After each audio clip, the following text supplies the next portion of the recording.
Entonces vamos a comenzar. Bueno, antes que todo, saludándolos a todos y a todas. Espero que se encuentren muy bien. Por acá les saluda el profesor Rolando Cisternas de CST. Vamos a estar viendo eh, el día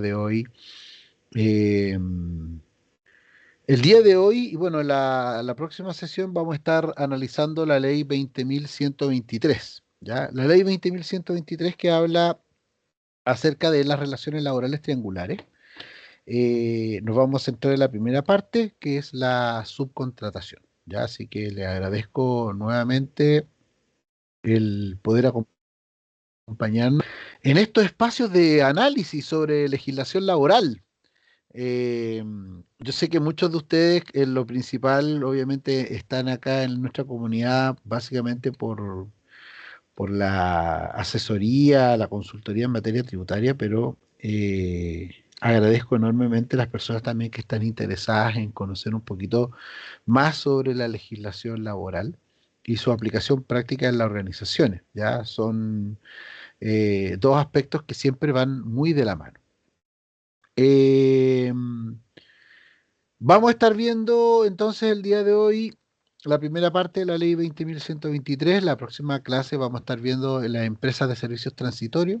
Y ahí vamos a analizar cuándo procede la puesta a disposición de trabajadores, cuáles son los límites legales, los riesgos que enfrentan las empresas cuando utilizan estos mecanismos de forma incorrecta. Pero hoy día vamos a avanzar hacia otra figura que, aunque muchas veces se confunde con la empresa de servicios transitorios, tiene una lógica jurídica que, ¿cómo podríamos decirlo? Que es completamente distinta y que genera también responsabilidades que son muy relevantes para las empresas. Y en ese sentido estamos hablando efectivamente de la subcontratación laboral que se encuentra regulada en Chile en nuestro Código del Trabajo, artículo 183, letra A y siguientes del Código del Trabajo. El artículo 183 es bien complejo porque eh, tiene varias versiones, ya va de la A hasta la Z, y después de la Z empieza 183 AA, 183 AB, AC, AD, hasta llegar al AE. Ya son varios capítulos que se agregan a este artículo 183 que básicamente regula estas relaciones laborales tercerizadas, ¿ya? Eh, el régimen de trabajo de subcontratación y el trabajo en empresas de servicios transitorios. Y en el 183, letra A, nosotros nos encontramos con el trabajo en el régimen de subcontratación, que es aquel realizado en virtud de un contrato de trabajo por un trabajador para un empleador denominado contratista o subcontratista. Cuando éste, en razón de un acuerdo contractual, que ya vamos a ver todo eso, se encarga de ejecutar obras o servicios por su cuenta y riesgo y con trabajadores bajo su dependencia. Para una tercera persona, que puede ser una persona natural o jurídica, dueña de la obra, empresa o faena, denominada empresa principal, en donde se desarrollan los servicios o ejecutan las obras contratadas. Eso es lo que señala el Código del Trabajo sobre la subcontratación en lo que es la definición. Ya vamos a ver, por supuesto, todo lo que además complementa aquella definición. Hoy día la subcontratación es una realidad transversal, como dice ahí en la lámina, en prácticamente en todos los sectores productivos, no en todas las empresas, pero sí en todos los sectores productivos, servicios, ventas, seguridad, ya, aseo, telecomunicaciones. Nosotros vemos mucho subcontratación en materia de telecomunicaciones, en ventas tenemos mucha subcontratación. Y por tanto, es una realidad que se puede visualizar en distintos ámbitos, ¿ya? Supermercados también, nosotros podemos encontrarnos con eh, este tipo de figuras, ¿ya? Servicios logísticos, servicios de aseo, seguridad, mantenimiento, servicios tecnológicos, y la lista ahí puede sumar y seguir. ¿ya? Sin embargo, cuando hay un uso inadecuado de este régimen de subcontratación, puede generar importantes contingencias de carácter laboral y también de carácter económico, especialmente en algo que vamos a ver a continuación, que es la responsabilidad solidaria o subsidiaria de la empresa mandante.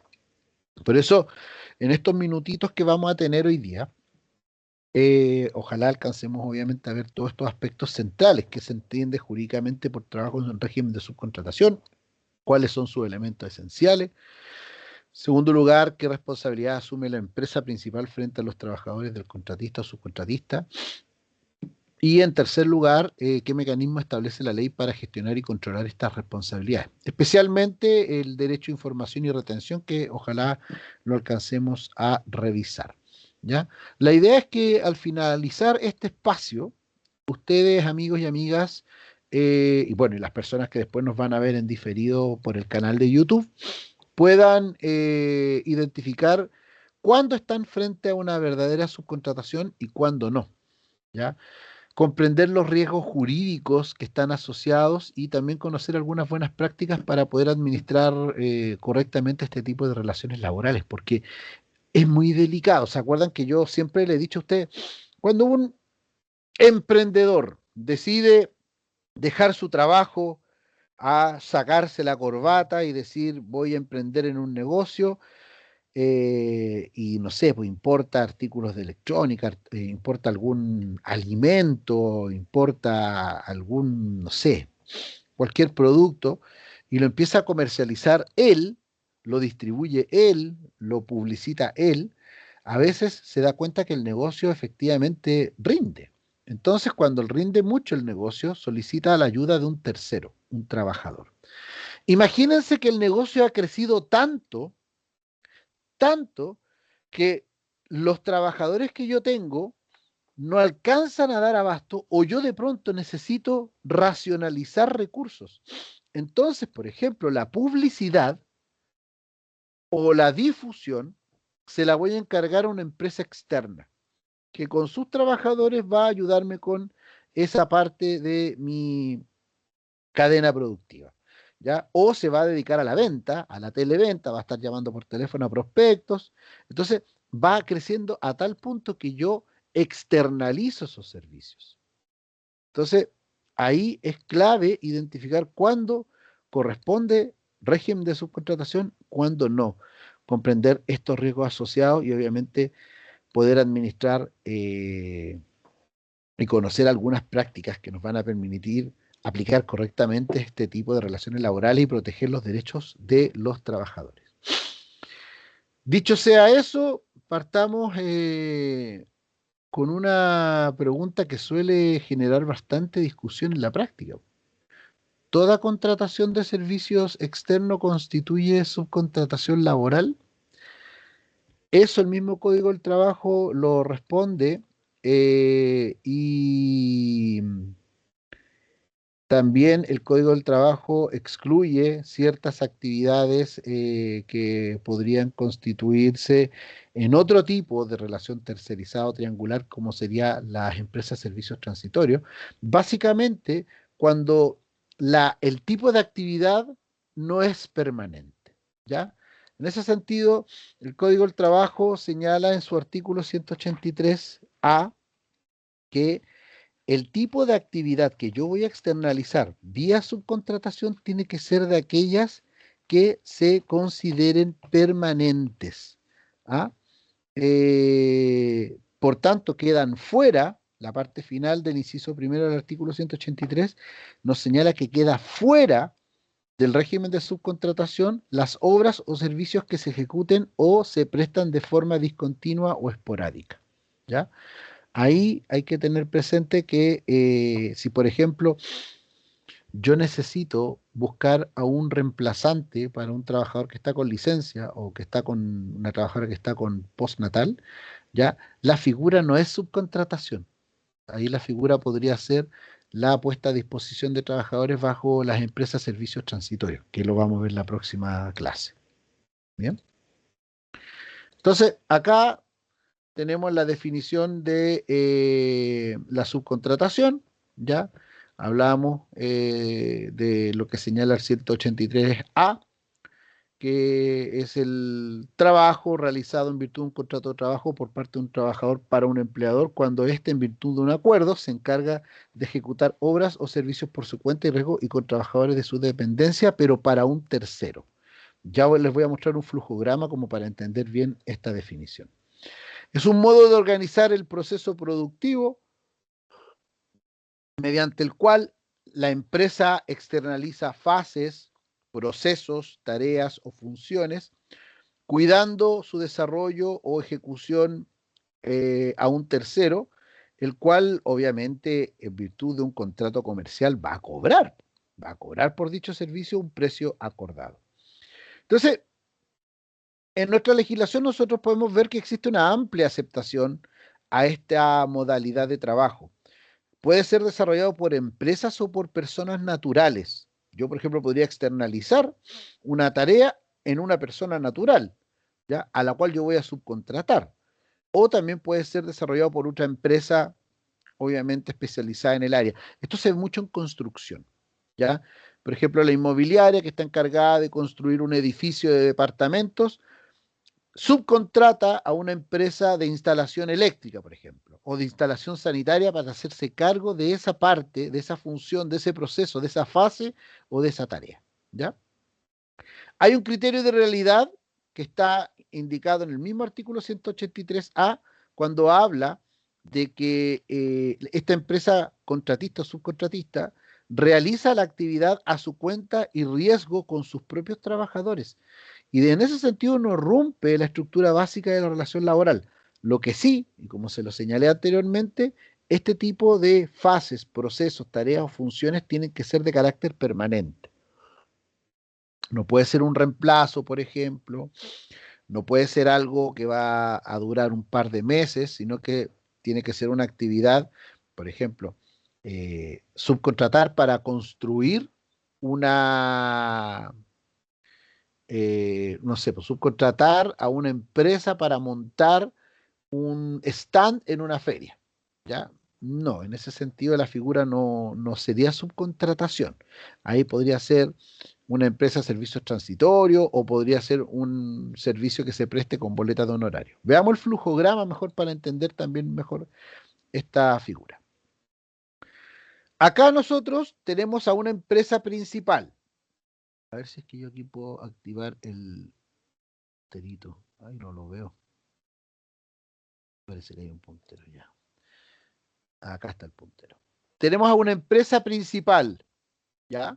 Esta empresa principal necesita externalizar una faena, una tarea, un proceso, ¿ya? Por ejemplo, la seguridad.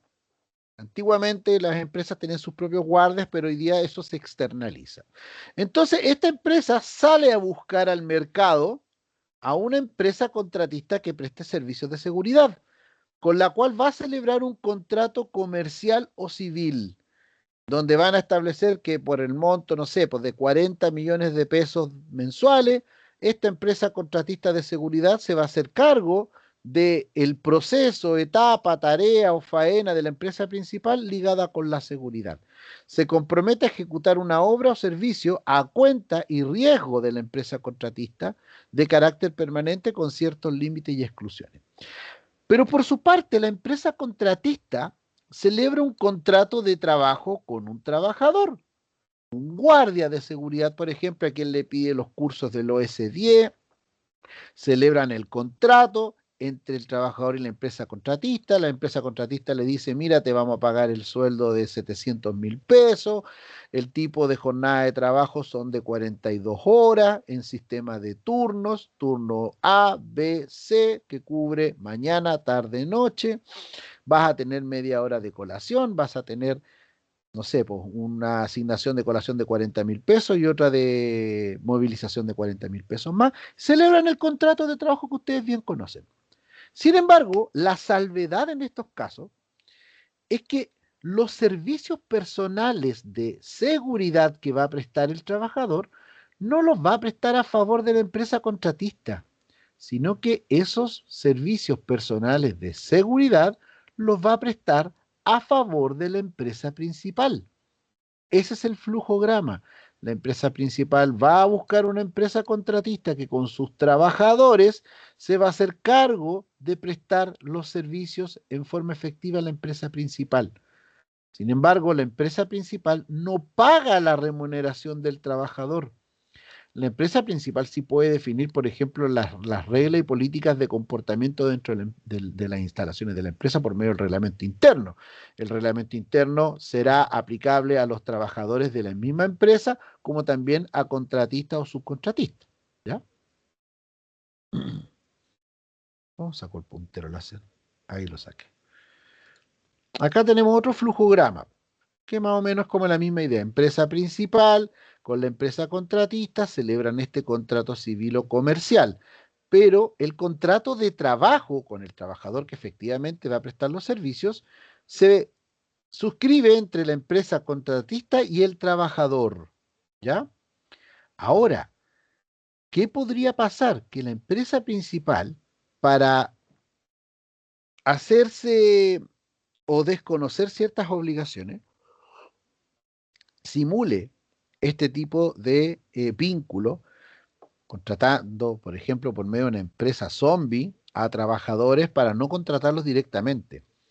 Esto, cuando es observado por la inspección del trabajo, se determina que el empleador está incurriendo en una falta grave denominada simulación o subterfugio. Además de las multas, la inspección del trabajo va a presumir que el vínculo subordinación y dependencia no lo tiene el trabajador con la empresa contratista, sino que tiene el vínculo subordinación y dependencia el trabajador con la empresa principal. ¿Ya? Pero eso ocurre en casos muy, muy rebuscados. Los tipos de subcontratación pueden ser pura y simple. Es decir, una empresa principal subcontrata a una empresa contratista y ellos se hacen cargo de, por ejemplo, la instalación eléctrica. ¿Ya? Pero también puede haber una subcontratación en cascada, donde la empresa principal, por ejemplo, la inmobiliaria o la empresa constructora, subcontrata a una empresa contratista de instalación eléctrica, pero la empresa contratista subcontrata a otra empresa subcontratista y se va a hacer cargo de parte de la instalación eléctrica, por ejemplo, circuitos cerrados, ¿ya? Y acá todo lo demás, circuitos abiertos y todas las demás instalaciones eléctricas las hace la empresa contratista. Pero esto puede ir en cascada y la empresa subcontratista puede contratar, por ejemplo, una empresa de instalación de cable y así puede seguir bajando sin existir un límite, mientras obviamente se cumplan las obligaciones que establecen los contratos de trabajo, los deberes de cumplimiento de las obligaciones laborales y previsionales, que obviamente tiene que ir supervisando la empresa contratista y obviamente en escala ascendente la empresa principal en última ratio. Es decir, entonces, de este tipo de figuras tenemos tres sujetos. La empresa principal, que es la persona natural o jurídica, que es dueña de la obra, empresa o faena, en donde se van a desarrollar los servicios. Y por otra parte, tenemos una empresa subcontratista o contratista, que es la persona natural o jurídica por medio de la cual existe un contrato civil o comercial que se celebra con la empresa principal, en donde se pacta que esta empresa contratista o subcontratista se encargará de ejecutar obras o servicios por su cuenta y por su riesgo y con trabajadores de su dependencia para una empresa principal, ¿ya? Por ejemplo, esto pasa mucho con la empresa Prosegur, ¿ya? Prosegur, que es una empresa de seguridad, muchas veces celebra contratos comerciales con empresas principales como el Metro. El Metro de Santiago celebra un contrato comercial con Prosegur para que Prosegur ponga en sus estaciones o ponga en los talleres del metro a personal por su cuenta, por su riesgo, para que se hagan cargo de esa función en particular. ¿Ya? Y obviamente el otro sujeto que entra aquí en escena es el trabajador, que es persona natural, siempre es persona natural, que presta servicios personales, intelectuales o materiales bajo dependencia o subordinación, pero de una empresa contratista o subcontratista para prestar servicios o ejecutar una obra en una empresa principal. Esto es una figura especial Porque el trabajador común y corriente, que es la persona natural que presta servicios personales o intelectuales bajo dependencia o subordinación de un empleador, a quien le presta los servicios, ¿ya? En el caso de la subcontratación, cambia un poquito la figura, ¿ya? Analicemos algunas cositas previas antes de, obviamente, seguir avanzando, que obviamente estas cuestiones previas, antes de entrar al análisis directo de la ley, nos van a permitir entender mucho mejor algunas consideraciones sobre esta materia. Primero que todo, no toda externalización de servicios va a constituir subcontratación laboral. Esto yo se lo señalé anteriormente. Porque en la práctica empresarial es muy común hablar de externalizar servicios. Ya vamos a hacer esto con una empresa externa, la cobranza la vamos a hacer con una empresa externa, la venta la vamos a hacer con una empresa externa, etcétera, etcétera. La contabilidad la vamos a hacer con una empresa externa. Sin embargo, desde el punto de vista de la ley, no toda externalización configura necesariamente trabajo en régimen de subcontratación. Veamos los requisitos para que la subcontratación aplique. ¿Ya? Tienen que verificarse los siguientes requisitos o elementos. Primero, tiene que existir una empresa principal. Tiene que haber una participación de una empresa contratista o subcontratista que va a ser la que va a ejecutar las obras o servicios por su cuenta y riesgo. Después, tercer elemento, la prestación de servicios de trabajadores dependientes de contratista se van a ejecutar para la empresa principal o dentro de su ámbito organizacional. ¿Ya? Si estos elementos no se verifican, podríamos estar, por ejemplo, frente a una simple prestación de servicios civiles o comerciales, por ejemplo, por boletas de honorario, pero no necesariamente ante la contratación o subcontratación laboral. ¿Ya? Segunda cuestión, o segunda idea preliminar, la diferencia que existe, y esto lo vamos a ver también en la próxima clase, esta diferencia que existe con las empresas servicios transitorios. Este es un punto muy relevante, considerando que en el próximo webinar, no en el webinar anterior, vamos a revisar las empresas de servicios transitorios, ¿ya? Si bien en ambos casos existe una relación triangular entre empresas y trabajadores, la lógica jurídica es completamente distinta, chiquillos. Nosotros en la subcontratación nos encontramos con trabajadores que dependen del contratista o subcontratista. Acá la empresa principal no dirige directamente la relación laboral, pero sí podría asumir ciertas responsabilidades legales, por ejemplo, el deber de cuidado, verificar que la empresa contratista esté pagando oportunamente la remuneración, las cotizaciones previsionales, etcétera. En cambio, en el sistema de servicios transitorios, esto es un spoiler para la próxima clase, los trabajadores son puestos a disposición de una empresa usuaria. La ley en ese sentido permite esta modalidad solamente en casos específicos y temporales, excepcionales, que los vamos a analizar en la próxima clase. Confundir ambas figuras es uno de los errores más frecuentes y también una fuente importante de contingencias laborales que a veces pueden ser graves. Otra aclaración que a veces se tiene que hacer es que la subcontratación no es ilegal, ¿ya? La subcontratación es una forma de producción plenamente permitida por la ley. Artículo 183A, B, C. Ustedes se van a encontrar ahí con toda esta normativa que regula la subcontratación. Aquí el problema no es subcontratar, como se indica aquí en la lámina. El problema cuando obviamente se judicializa o cuando esto escala a una denuncia ante la Inspección del Trabajo, aparece cuando hay subcontratación sin cumplimiento de las obligaciones que la ley establece, principalmente en materia de pago de remuneraciones. O sea, yo soy empresa contratista, celebro un contrato de 40 millones de pesos con Cencosud para hacerme cargo, por ejemplo, de la seguridad en su supermercado o de reponer los productos de Coca-Cola en su supermercado. Y digo, me gano los 40 millones de pesos, ahí tenéis los trabajadores, tú encárgate de ellos. No, pues no es así. Yo como empresa contratista pago el sueldo del trabajador que presta servicio en Totus. Yo como empresa contratista pago las cotizaciones previsionales del trabajador que presta servicio en Totus. Esos 40 millones de pesos que yo le estoy cobrando todos los meses, contempla también el pago que tengo que hacer de sus remuneraciones, de sus cotizaciones, de toda la seguridad social y salud en el trabajo. AFC, ISAPRE o FONASA, los seguros de accidente, el SIS, todo debe ser cumplido, es obligación de cumplimiento de parte de la empresa contratista.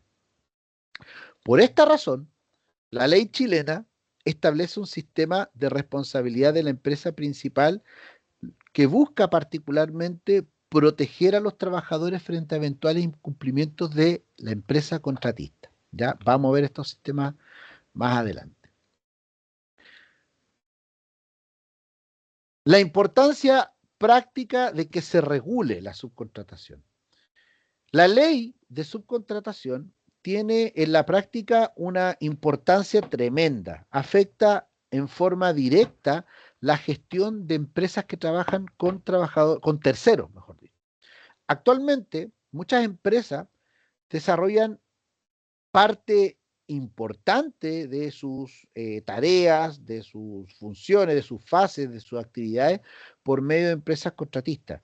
¿Ya? Yo ya les di algunos ejemplos: aseo, seguridad, mantención, logística, soporte tecnológico, ventas, entre otros.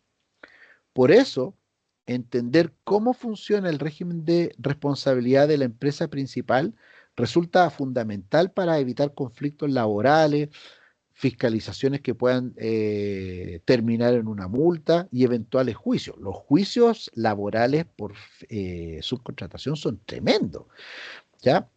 Muchas veces la empresa contratista no se presenta al juicio, se presenta la empresa principal, pero la empresa contratista no se presenta al juicio.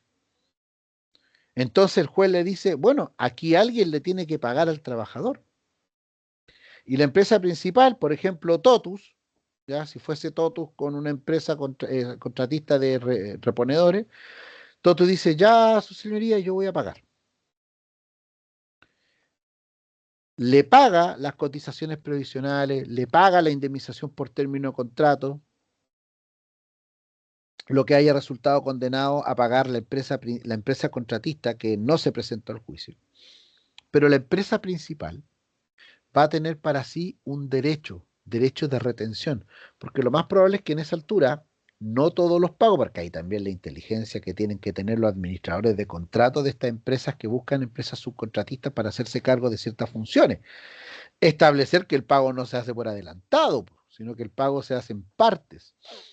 Entonces, si yo a la empresa subcontratista le debo todavía 40 millones de pesos del acuerdo que nosotros hicimos en el contrato comercial, y justo en la última etapa se pega esta falla de no pagar cotizaciones, de no pagar remuneraciones, de despedir injustificadamente a los trabajadores, y yo como empresa principal me tengo que hacer cargo de esos gastos porque el tribunal me condenó a pagarlos, yo los pago. No sé, pues tuve que pagar 15 millones de pesos. Y yo a la empresa contratista todavía le tengo que pagar la cuota 20, 21, 22, 23, 24 y 25. Entre esas 5 o 6 cuotas, yo todavía le debo aproximadamente 85, 100 millones de pesos. Entonces yo digo, bueno, como todavía le debo 100 millones de pesos a la empresa de reponedores o a la empresa de electricista, yo digo, de la plata que le debo, yo descuento lo que tuve que pagar. Por ejemplo, 20 millones de pesos en indemnizaciones y en pago de cotizaciones, y en vez de pagarle 85 millones de pesos al término, yo le pago 65. Pero ¿qué va a pasar? Lo más probable es que en ese contrato comercial, ese contrato civil que celebra, por ejemplo, el Metro de Santiago con Prosegur, digan que en caso de que la empresa contratista exponga a un juicio laboral a la empresa principal, se podrían establecer multas, ¿ya? Por negligencia, por no cumplir con sus obligaciones laborales y previsionales. Entonces, en vez de restarle 25, quizás le puedo restar 30, porque 25 es para cubrir los gastos que efectivamente yo tuve que pagar en ese juicio y otros 5 millones de pesos a título de multa. Eso lo van a definir las partes, ¿ya? Eso lo van a definir las partes. Pero a eso le llama el famoso derecho de retención que lo vamos a analizar un poquito más adelante, ¿ya? Antes de seguir, bueno, me gustaría partir con algunas preguntas que suelen aparecer con mucha frecuencia en la práctica laboral, ¿ya? Por ejemplo, ¿toda contratación eh, de servicios externos constituye subcontratación laboral? Porque muchas empresas contratan servicios de aseo, de seguridad, de mantención, soporte informático, de venta. Pero acá la pregunta es otra. La pregunta clave es otra. ¿Todas estas relaciones están realmente dentro del régimen de subcontratación que establece el Código del Trabajo en su artículo 183, letra A y siguiente? ¿Ah? De una, Desde una lógica operativa, todo esto suele agruparse bajo una misma idea, externalización, ¿cierto? Sin embargo, desde el punto de vista jurídico, esta forma de mirar el fenómeno a veces resulta ser imprecisa, ¿ya? Aquí el punto clave es que no toda externalización de servicios va a implicar necesariamente, que estemos frente a un régimen de subcontratación laboral regulado por el Código del Trabajo. Porque, ¿por qué importa esta distinción? Porque la calificación legal o jurídica de la relación nunca es neutra, va a depender de cómo se configure, y ahí pueden surgir o no pueden surgir responsabilidades laborales para la empresa principal, especialmente en materia de remuneraciones y cotizaciones previsionales. Ahí es donde generalmente está la metida de pata de las empresas contratistas. Entonces aquí la pregunta no es solo estoy contratando un servicio externo, sino más bien ¿se cumplen los elementos que la ley exige para la subcontratación, para que exista la subcontratación? Por ejemplo, ¿existe realmente una empresa principal que se encarga de una obra o servicio? ¿Hay un contratista que ejecuta por su cuenta y riesgo esta actividad? ¿Existen trabajadores que son dependientes del contratista, pero que prestan servicio en ese contexto a otra empresa? ¿O estas labores se desarrollan dentro de un ámbito organizacional de la empresa principal? Porque si estos elementos no aparecen, podríamos, como les dije anteriormente, estar frente a una relación civil o comercial, por ejemplo, a honorarios, a boleta, y no necesariamente un régimen laboral en subcontratación. Y aquí es donde aparece uno de los principales riesgos en la práctica. Asumir que eh, toda contratación externa activa automáticamente el régimen de subcontratación, o al revés, creer que basta con externalizar para quedar fuera de responsabilidades laborales, es en ambos casos un enfoque problemático por parte del empleador, ¿ya? Entonces ahí la idea es que vayamos viendo cuándo estamos frente a subcontratación, cuándo no. Y eso también lo vamos a terminar de aclarar cuando veamos empresas de servicios transitorios, porque ahí también están las otras limitaciones o distinciones, ¿ya? Porque recuerden, esto puede poner en riesgo grave a la empresa. Ahora, si una empresa contratista no paga las remuneraciones, no paga las cotizaciones previsionales a sus trabajadores, ¿la empresa principal tiene alguna responsabilidad frente a estos trabajadores? ¿Qué creen ustedes? Yo algo le adelanté por ahí. Esta es probablemente una de las preguntas más relevantes en materia de subcontratación, porque toca directamente el foco de riesgo para todas las empresas. Si lo miramos desde una forma intuitiva y muy común en la práctica, muchas empresas tienden a pensar lo siguiente: a ver, yo contraté a una persona, perdón, yo contraté a una empresa externa. Por lo tanto, los trabajadores son responsabilidad de esa empresa y no son responsabilidad mía. Pero ojo, el derecho del trabajo se aparta de esta lógica que al parecer es puramente comercial. Aquí nosotros, por eso yo siempre le hago esa distinción. Aquí nosotros, a la hora de que tenemos en nuestra empresa, obra o faena, trabajadores, sean contratados por nosotros, o sea, que los pone a disposición una empresa de servicio transitorio, o sea, que vienen por parte de una empresa contratista, la figura es de cuidar, ¿ya? A los trabajadores, la ley los protege. La ley no solo regula la relación entre empresas, la ley protege a los trabajadores que se desempeñan en todo contexto, aun cuando no exista un vínculo laboral directo con la empresa principal. Por tanto, por tanto, eh, frente a la pregunta inicial de si una empresa contratista no paga remuneraciones o cotizaciones previsionales, ¿la empresa principal tiene alguna responsabilidad frente a estos trabajadores? Sí, la empresa principal puede tener responsabilidad frente a los trabajadores del contratista. ¿Ah? Esa responsabilidad no es siempre igual, ni tampoco opera en forma automática. ¿Ya? Depende de algunas condiciones. ¿Ya? Depende de algunas condiciones y a raíz de esas condiciones vamos a pasar a analizar los sistemas de responsabilidad de la subcontratación. En términos generales, la ley establece dos grandes escenarios. Por una parte tenemos la responsabilidad solidaria. Esta es la más intensa, donde la empresa principal, por ejemplo, el metro, responde directamente junto con el contratista por las obligaciones laborales y previsionales. Y por otra parte, tenemos una responsabilidad llamada responsabilidad subsidiaria. Es más acotada. Aquí la empresa principal responde solo en caso de que la empresa contratista no cumple. Entonces, ¿de qué va a depender estar en uno o en otro escenario? ¿Ah? Fundamentalmente depende de algo muy preciso, del nivel de diligencia que tenga la empresa principal al momento de controlar el cumplimiento de las obligaciones laborales del contratista.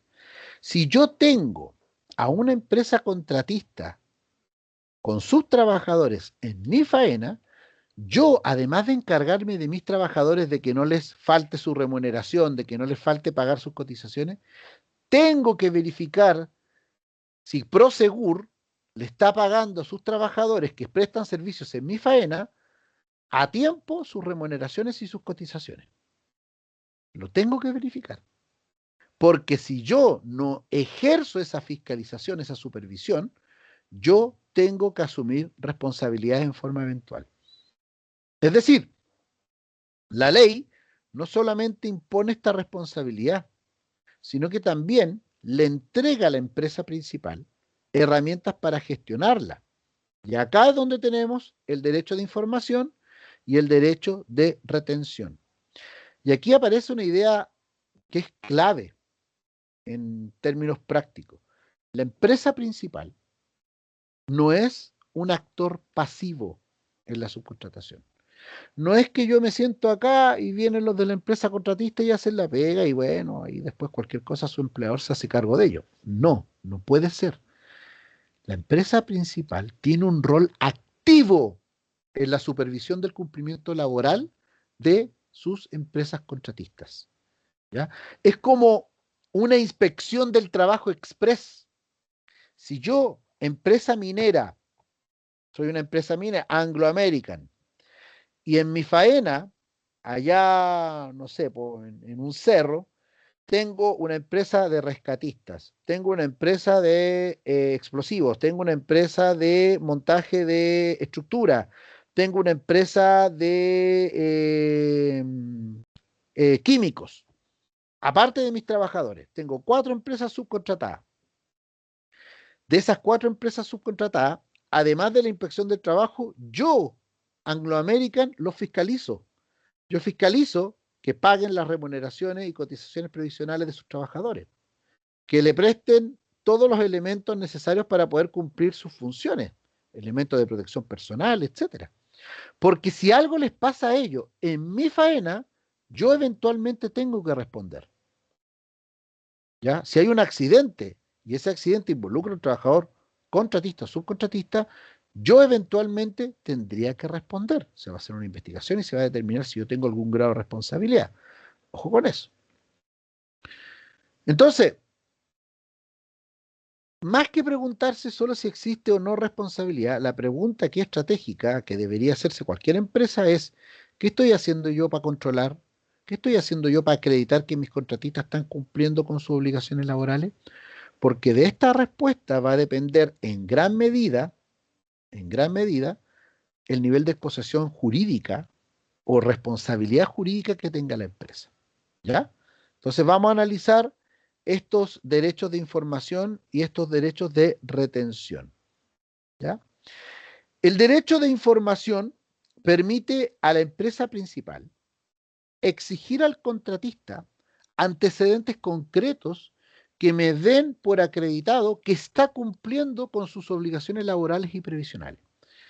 Esto, ojo, no es algo opcional, ¿ya? Ni es tampoco una mera formalidad.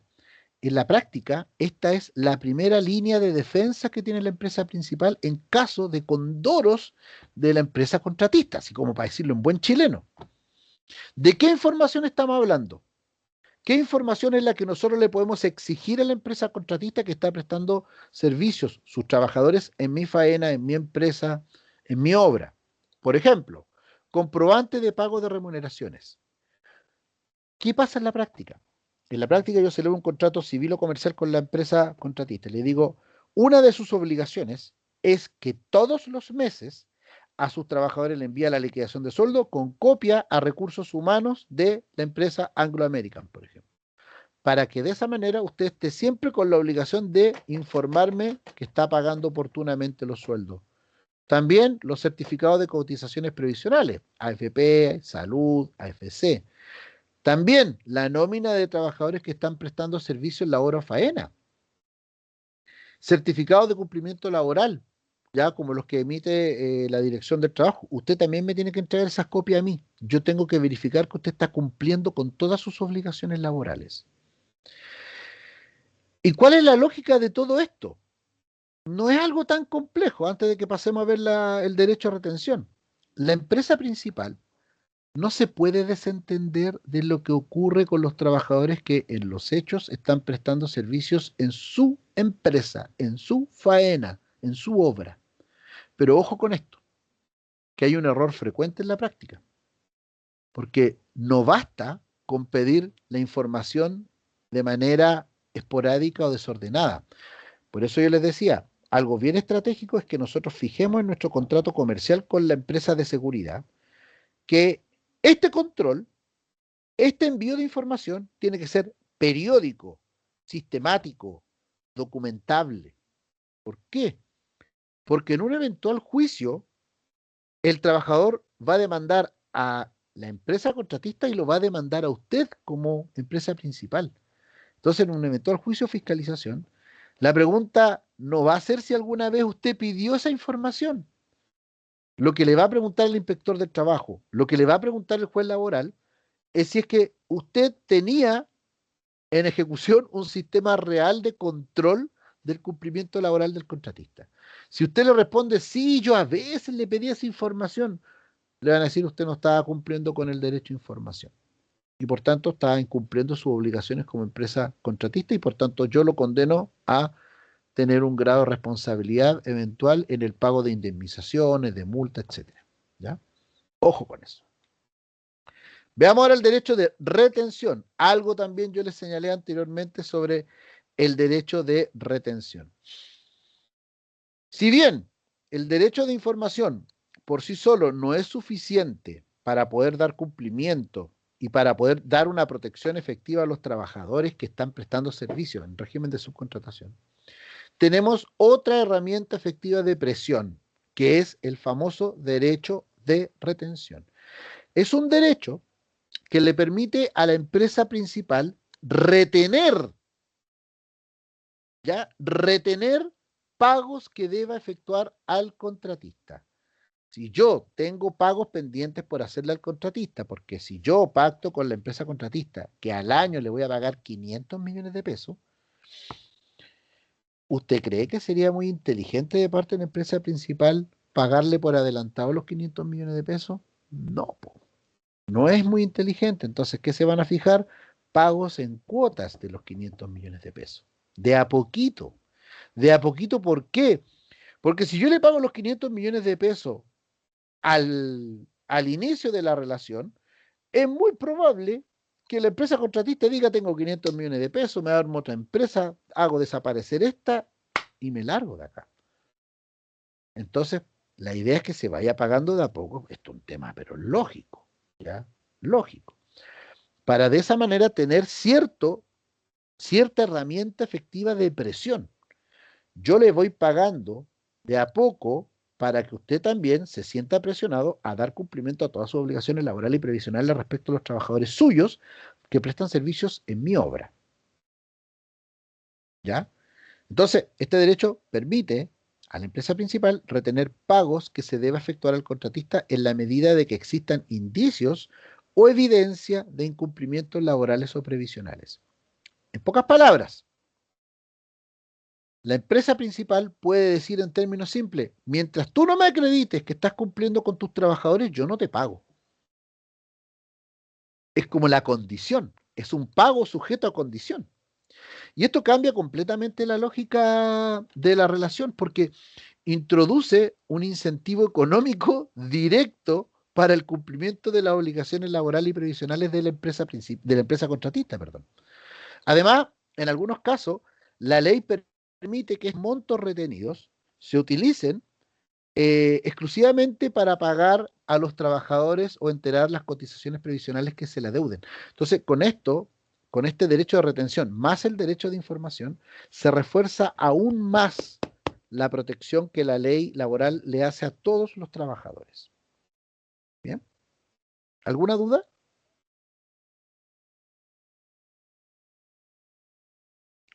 ¿No? Perdón, sí tengo una duda. Dígame, por favor. ¿No es cierto?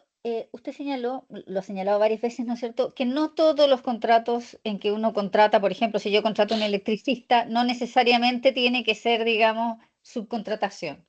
Exacto. Entonces, en el caso mío, yo trabajo para una empresa ganadera en Tierra del Fuego y esta empresa, y lo hacen todas las empresas ganaderas en la región, contratan, hay 5 o 6, tal vez 7, contratistas que hacen las esquilas. No son personal de la estancia, vienen y hacen la esquila y después la van a hacer a otro lado, a distintos lados. ¿Ya? Según yo, no es subcontratación, sino que estoy efectivamente, yo al esquilador no puedo decirle nada, cualquier cosa, si cortan a los animales, voy al contratista y le digo, ni un problema, cortaron un animal, tú me pagas una multa por que murió un animal con la esquila o por cualquier cosa así. No se le da instrucciones directas a los trabajadores. Yo entiendo que eso es una prestación de servicio, no hay subcontratación, pero a esta altura no me queda tan claro, ¿no es cierto?, dentro de los puntos que hemos visto, a menos que sea el cuarto, que era el de no formar, ¿cómo se llama? Usted puso en la PPT, el cuarto punto hablaba como ser parte de la administración o del, a ver, Estamos buscando, veamos aquí cuáles son. eso, ámbito organizacional. No son parte Ujú. del ámbito organizacional, sino que me están prestando un servicio. O sea, Lo son labores, mismo, las labores, no es que la persona forme parte del ámbito organizacional, sino que sus labores. Por ejemplo, esa labor, cuando la empresa recién se montó, la hacían trabajadores de la empresa, pero mm, ahora la empresa prefiere externalizar eso, ya. ¿ya? Lo que pasa es que En este caso, la estos esquirla son es parte trabajadores, del ámbito organizacional, po. claro, aquí los esquiladores siempre ha sido un trabajo especializado, lo mismo que los alambradores. No son realizados y nunca han sido realizados históricamente por trabajadores de la empresa, Ya. jamás.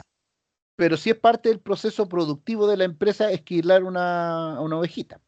Claro, como levantar un cerco también. Pero de Es todas como, maneras no son es como trabajadores, se empresa, contrata a una empresa para que haga eso. Como que contratar a alguien para ponerme la electricidad en la casa. no, si se entiende claramente. Sí, es como ahora, pues ahora hay empresas que nunca en su vida se han dedicado a la seguridad, nunca han tenido sus propios guardias de seguridad. Sin embargo, la seguridad es una labor del ámbito organizacional de la empresa. Entonces, hoy ¿Y día en aquí la qué sería práctica, entonces hoy en día? ¿Es una prestación de servicio? Porque facturan por eso, digamos. es que si la labor es O entiendo que es permanente, subcontratación. si la labor es permanente, claro, podría ser subcontratación.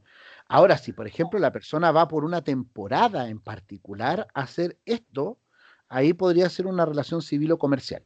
Que por ejemplo al Sí, trabajador porque se le pague efectivamente. con boleta de honorario, pero a la misma empresa que viene con los esquiladores, ya a la misma empresa también se le paga por medio de una factura.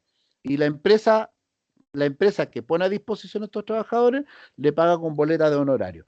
Salvo que sea, que lo vamos a ver en la próxima clase, una puesta a disposición de trabajadores por medio de empresas servicios transitorios. Habría que ver si es que esta empresa, la empresa que pone a disposición a estos trabajadores, es una empresa denominada empresa de servicios transitorios. Ya. Porque ahí la No lo figura es es. distinta. Aquí, digamos, la figura funciona. Vienen, las ovejas se alquilan una vez al año nomás. Así ¿Ya? que Ah, no, vienen, qué entonces. sé yo, 2 semanas, viene el dueño de la comparsa, que es el empresario, digamos, que tiene a varios trabajadores contratados, y él hace la faena, esquila y se larga. Ya. No, porque en ese caso no podría ser porque la labor sería transitoria. Entonces, al ser transitoria, ya como lo señala la definición del artículo 183A del Código del Trabajo, ya no es permanente la labor. Entonces, al no ser permanente, no queda dentro de la figura de subcontratación, porque es Entonces, transitoria o es excepcional. ¿Ah? ya, Es excepcional, es transitoria. El mismo artículo 183, letra A, lo señala en su parte final del inciso primero. Veamos para que ahí no queden dudas. El inciso final, perdón, la parte final del inciso primero dice que no quedan sujetos a las reglas del párrafo de la subcontratación las obras, esto no es una obra, pero sí es un servicio que se ejecuta o se presta de manera discontinua o esporádica. Entonces, al venir una vez al año, se entiende inmediatamente que es una labor que se realiza en forma esporádica o discontinua. Entonces ahí ya, no queda sujeto a la norma del artículo 183 letra A y siguiente. ya. Perfecto, muchísimas gracias. Ahora sí No, me quedó clarísimo. con mucho gusto. Bien. Entonces, ¿a dónde íbamos? Íbamos en las responsabilidades. Acá, esta ya la vimos, la retención. Ya, y hablamos de que se refuerza con este derecho de la retención. Obviamente se incentiva el cumplimiento de las obligaciones. Miren, ay, no avanza esta cosa. Ahí sí. Veamos como una suerte de caso práctico. Imaginemos lo siguiente. Tenemos una empresa principal que contrata un servicio externo de aseo. Ya hay una empresa Seacin, ISS, hay varias empresas conocidas de aseo, Sodexo parece que también tiene una división de aseo, que prestan este tipo de servicios para operar en las instalaciones de esta empresa principal. Sin embargo, durante varios meses, los trabajadores de la empresa contratista prestan servicios de manera normal dentro de la organización de la empresa principal. No obstante, llega un punto en donde el contratista deja de pagar cotizaciones previsionales y se empieza a retrasar en el pago de remuneraciones. Este es el caso clásico, ¿ya? Por tanto, los trabajadores van a demandar. Aquí la pregunta es, ¿qué pasa? ¿Qué pasa con la empresa principal? ¿Ya? Y nos vamos a poner en dos escenarios, po. Nos vamos a poner en escenarios donde hay una empresa que confió, ¿ya? ¿Se acuerdan de esto que yo les decía de tener un sistema de verificación del cumplimiento de estas obligaciones, de pedir esta información? Yo les pido de forma periódica esta información. Bueno, en el primer escenario tenemos una empresa que confió pero que no controló. La empresa principal firmó un contrato con cláusulas donde el contratista asumía toda la responsabilidad laboral. Nunca solicitó, nunca, en este primer escenario, nunca solicitó, por ejemplo, certificados de cotizaciones, no solicitó nunca pagos de remuneraciones, nunca tuvo un sistema de control periódico de esta información y le siguió pagando la cuota a la empresa contratista que había pactado en su contrato comercial, normalmente, a pesar de no tener respaldo del cumplimiento laboral de esta última. Cuando queda la crema, cuando estalla el conflicto, la empresa principal intenta defenderse diciendo, bueno, los trabajadores no son míos, son del contratista. Ojo, esto no es suficiente en el derecho laboral. ¿Qué va a pasar probablemente? La empresa principal, porque se demandó a la empresa contratista, la empresa principal va a ser demandada también en subsidio. Y al ser demandada en subsidio, la empresa principal va a ser condenada en régimen de responsabilidad solidaria y va a tener que responder directamente por todas esas remuneraciones adeudadas, por las cotizaciones previsionales y eventualmente otras prestaciones. En términos sencillos, termina pagando por un incumplimiento que, si bien no generó la empresa principal en forma directa, tampoco lo controló. Ahí está el error, no controlarlo. ¿Me entienden? Vámonos a otro escenario, el mismo caso. Empresa principal contrata servicios de aseo externo para operar en las instalaciones. Durante varios meses los trabajadores de la empresa contratista prestan estos servicios de manera normal en la empresa. Sin embargo, llegó un punto donde, por ejemplo, Ceacino o ISS, la empresa de aseo, dejó de pagar las cotizaciones previsionales de los trabajadores que estaban prestando servicio en Cencosud, ya haciendo limpieza en Cencosud, y se empezó a retrasar con el pago de las remuneraciones. Por tanto, los trabajadores demandan. Obviamente que tienen que demandar. Acá, Cencosud sí gestionó correctamente la subcontratación. Vamos a ver que esto es un caso totalmente diferente. ¿Por qué? Aquí la empresa principal estableció contractualmente la obligación de acreditar cumplimiento laboral mensual. Eso, a mí cuando me lo preguntan, por ejemplo, viene un cliente y me dice, Rolando, ¿sabes qué? Necesito externalizar un servicio. Entonces quiero que me ayudes a elaborar el contrato comercial con la empresa subcontratista. Yo lo primero que le digo, establezca en el contrato obligación de acreditar cumplimiento laboral mensual. Todos los meses le tienen que acreditar que están en cumplimiento las obligaciones laborales de parte de la empresa contratista. ¿Ya? Entonces, se estableció por parte de esta empresa diligente dicho sistema. Se implementa un sistema de control periódico, por ejemplo, revisión mensual de certificado. O sea, la empresa principal está encima de la empresa contratista todos los meses, cuando ya está a punto de empezar el periodo de pago de remuneraciones, ya, infórmeme el estado de pago de las remuneraciones y las cotizaciones previsionales y obligaciones laborales.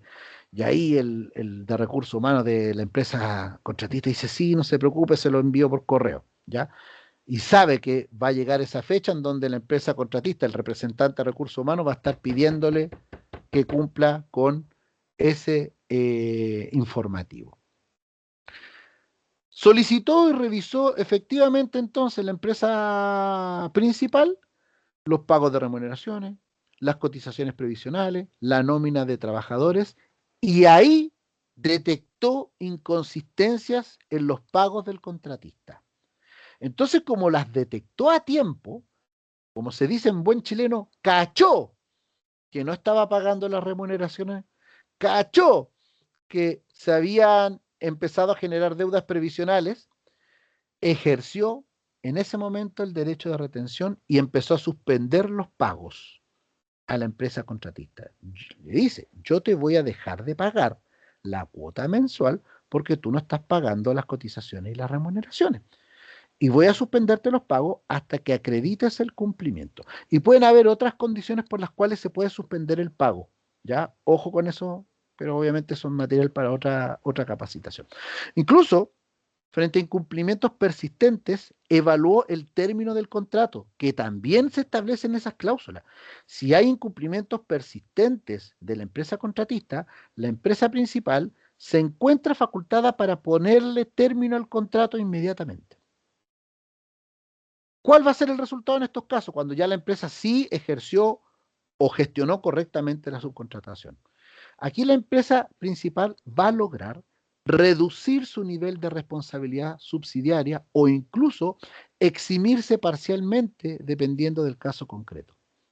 La diferencia no es el tipo de servicio, la diferencia no es el contrato en sí mismo, la diferencia en estos casos, chiquillos, es la gestión, ¿ya?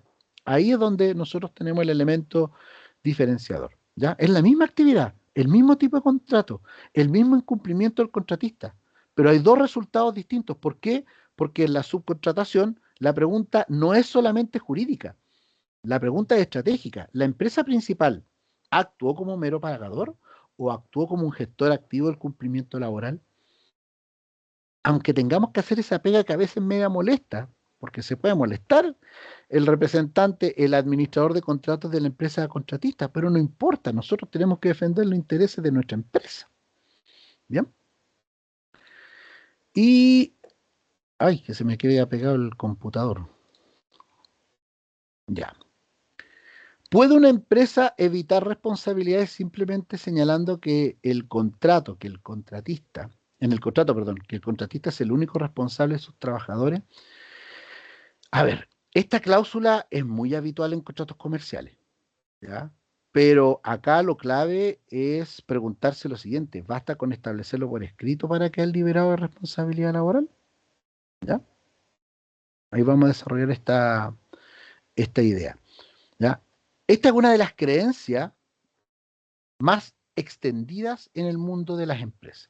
Y tiene una lógica que, si nosotros lo miramos desde un punto de vista comercial, ya se puede entender en cierto sentido. Si las partes acuerdan que cada una responde por sus propios trabajadores, parecería entonces razonable que eso sea suficiente, ¿ya? Y esto es muy habitual que pase, ¿ah? De hecho, nos podemos encontrar con cláusulas que digan: el contratista será el único responsable del cumplimiento de las obligaciones laborales y previsionales respecto a su personal, liberando a la empresa principal de cualquier responsabilidad. ¿Basta con ponerlo por escrito efectivamente para quedar liberado de esa responsabilidad? La respuesta que da el derecho laboral es clara: no, no basta, no basta. ¿Por qué no basta? Porque en materia laboral, y especialmente en el régimen de subcontratación, la ley establece un sistema de responsabilidad que es de orden público. Entonces, aunque nosotros renunciemos a este sistema de responsabilidad expresamente en el contrato, esa cláusula de renuncia es inválida. ¿Qué significa esto en la práctica? Que no puede ser dejado sin efecto por una sola parte, por la voluntad de una sola parte, este tipo de cláusulas, ¿ya? Aunque ambas empresas acuerden contractualmente por expreso, por escrito, que una de ellas solamente va a asumir toda la responsabilidad, ese acuerdo no es aplicable a los trabajadores, no es oponible a los trabajadores. Desde la perspectiva del trabajador, la pregunta no es qué dice el contrato entre empresas, chiquillos.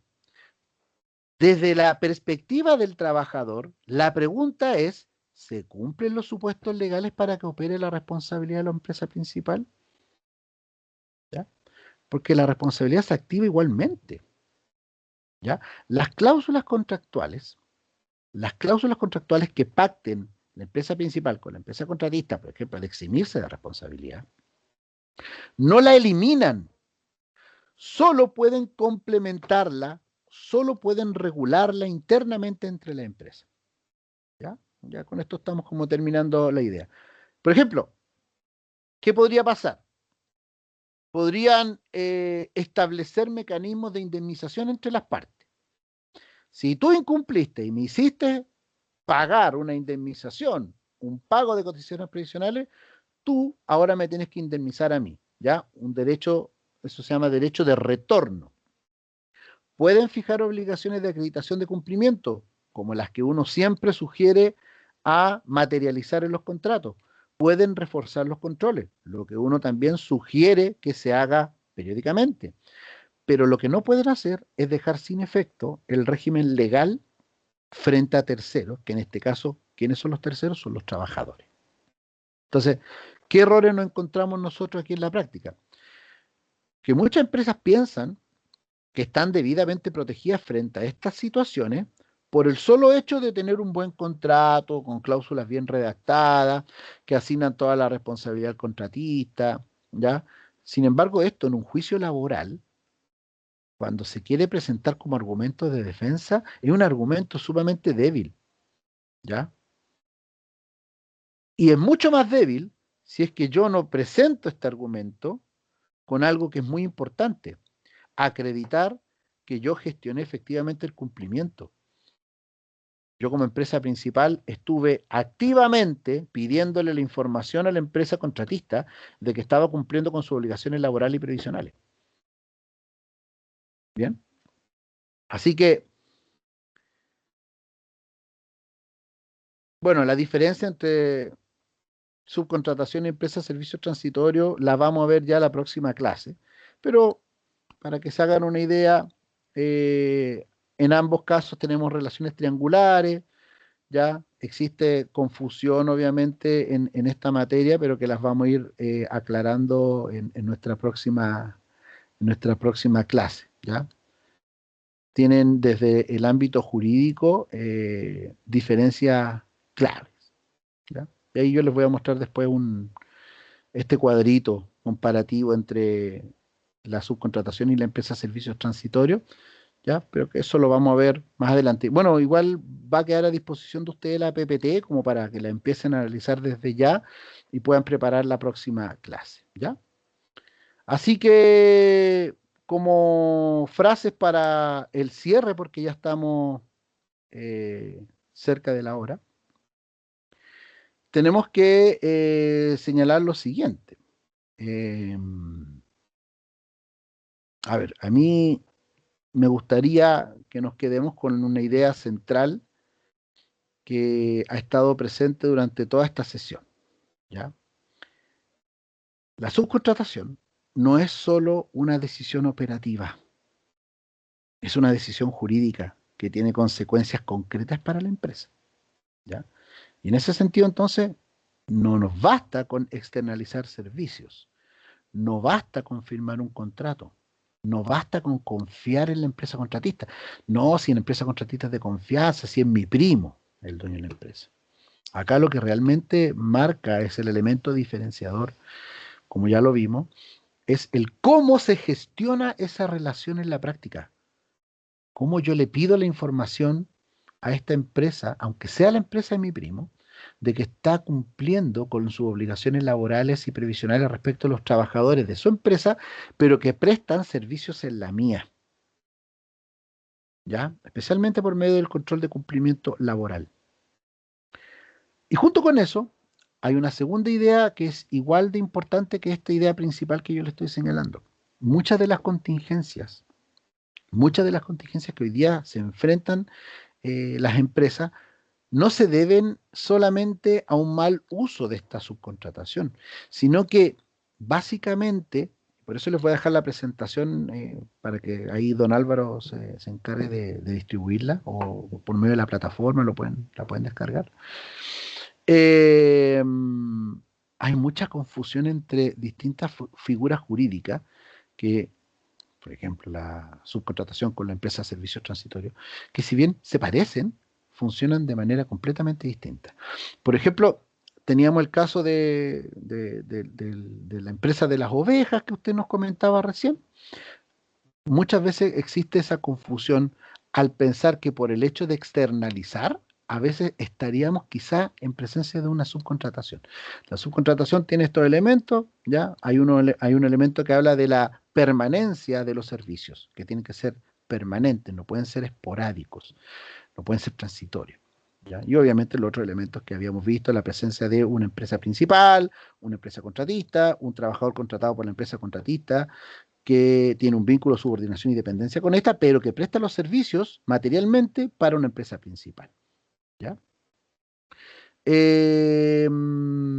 Bueno, y ahí es donde nos vamos a conectar con lo que viene, porque si bien en este webinar vimos cómo funciona la subcontratación y cuáles son sus principales riesgos, en nuestro próximo encuentro, que espero que estén ahí, vamos a profundizar sobre la figura con la que precisamente se confunde la subcontratación, ¿ya? Que ojo, tiene reglas mucho más estrictas y un margen mucho más limitado que la subcontratación, ya que son las empresas de servicios transitorios. Ahí vamos a estar viendo en qué casos se pueden utilizar, cuáles son los límites legales, qué ocurre cuando se utilizan fuera de esos supuestos, etcétera. Así que agradezco el tiempo, la participación.